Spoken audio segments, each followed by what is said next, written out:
Beauty Gonzalez gets sentimental over daughter Olivia. Says, "I want another one please." Beauty Gonzalez, nagbalik tanaw sa paglaki ng anak na si Olivia, nagpahayag ng damdamin sa Instagram. Ibinahagi ni Beauty ang mga larawan ni Olivia, mula pagkabata hanggang sa kasalukuyan, na nagpapakita ng mabilis na paglaki nito. "Ang bilis lumaki ng baby ko," sabi ni Beauty.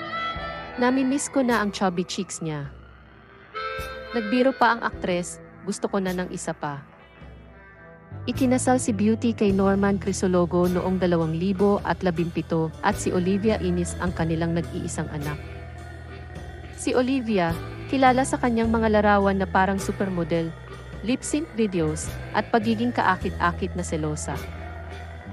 Beauty, bida sa remake ng Walang Matigas na Pulis sa Matinik na Misis at Stolen Life.